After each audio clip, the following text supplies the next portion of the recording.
Hi, my name is Gibson, and I'm the creator of the Personal Development School. This is your daily breakthrough video, and in this video, we're going to talk about major reasons that you should leave a relationship.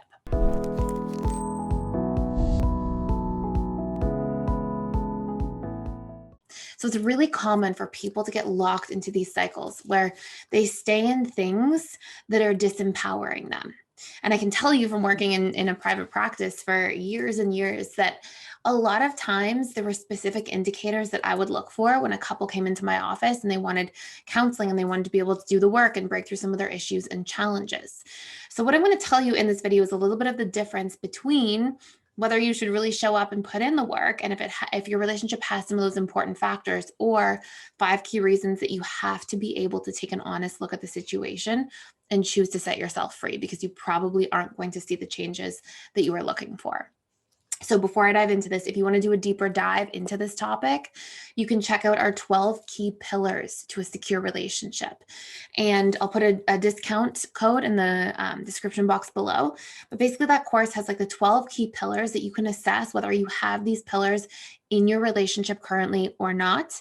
And these are the 12 major things I was always looking for to see, like, what do we need to really nurture into a relationship dynamic that's majorly missing, that completely affects the overall well-being and state of the relationship itself.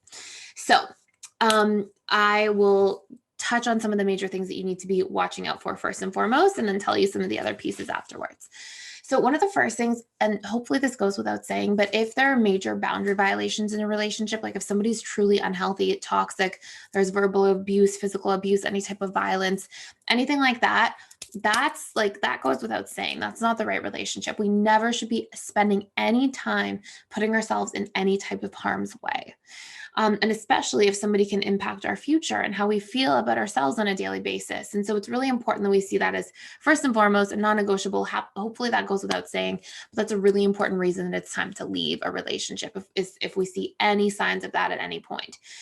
Number two, and this is the major thing I would look for, assuming that one was off the table, number one that we just said is off the table, I would look for, are both people willing to do the work?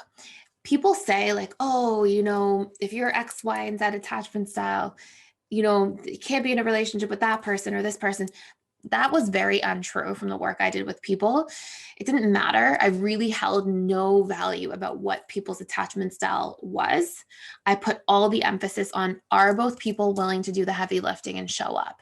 And what I found completely that was very congruent and significant over time is no matter what somebody's attachment style was, as long as they were willing to spend the effort and energy and time investing themselves in showing up for their relationship to themselves first and foremost, which then allowed them to really show up and participate in the relationship to their partner in a loving way, that was the number one predictor of success in my practice. And when people were not willing, that was going to be the number one detriment to people's success in terms of the relationship lasting and working.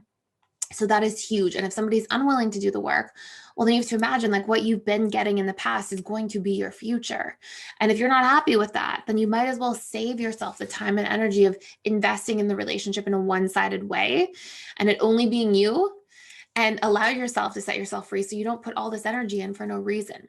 And what you can do is if you're having a hard time actually leveraging yourself out of that dynamic, you can set a deadline. You can say, I will invest myself for 6 weeks. And if I don't see anybody, on the other side investing back, then I will give myself permission to leave. I'll know that that's the right thing to do. Number three, if somebody is unable or unwilling to empathize, to see your side, or to put an effort into understanding your point of view. And here's the really important piece here. They don't have to agree with your point of view. They just have to be willing to look at it. They just have to be willing to say, I see why you felt that way, so you did that thing. Maybe the thing still isn't okay, whatever it was. Maybe you yelled and it wasn't appropriate, but I can see that you were hurt or angry or upset. And we really need that piece as an important ingredient towards resolution in relationships, because if we're unable to see where someone's coming from, what the sponsoring intention is behind their actions, what those wounds or fears or triggers are, and just let our loved one know, hey, I see you. If we don't have that, it's really difficult for both parties to feel like they come to a point of resolution after a major conflict, which obviously stunts the growth of a relationship, which obviously also gets to a point where a lot more resentment is likely to sort of be festering festering there beneath the surface as well. Number 4, if people have conflicting values. I mean, this is a huge piece, whether we're aware of it or not. Our values are major dictators in our lives. And I don't mean like our personality needs and our behavioral drivers. I mean like our values, our virtues, our morals. Like if we have, one person really values their integrity and the other person, doesn't really emphasize that in their lives. Over time, those are going to become huge points of contention, especially around important life decisions as you're going through the different stages of a relationship. And so it's important that we assess ahead of time, like, does somebody have the same type of integrity that I do? Does somebody value the same type of authenticity, honesty? How do we show up in challenging life decisions or situations?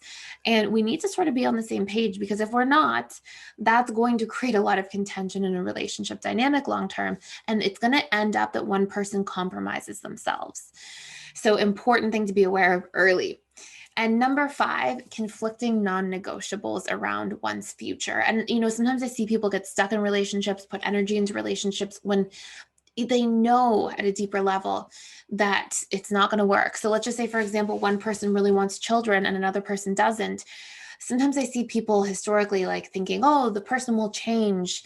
But if somebody tells you that they don't want something, or if somebody says, I want to travel every year for the rest of my life and never live in the same place, and somebody else wants to live in the same place their entire lives, whatever it might be, if you have non-negotiables about what's important to you, what's a boundary for you, and if going against that thing becomes a sacrifice of yourself in life, then if you try to waver around those things or say, oh, so-and-so will want children in a few years, or once they get married, they'll change their mind, or so-and-so wants marriage and the other person doesn't, or whatever it might be, if those are big, fundamental life decisions, often people do not change. And so it's important that you give yourself permission to let that in, to see that, to hear that, so that you can continue to navigate your life without giving yourself the false hope and then ending up wasting time in painful dynamics.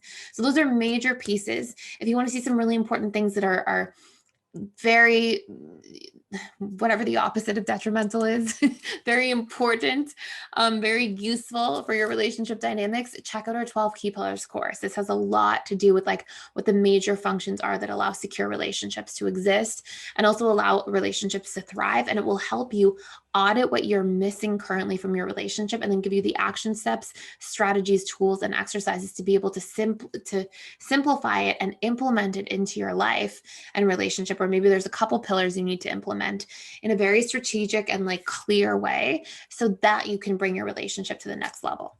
So hopefully this all makes sense. Thank you so much for being here and for watching. Please like, share, and subscribe if you haven't already to this channel, and I will see you in the next video.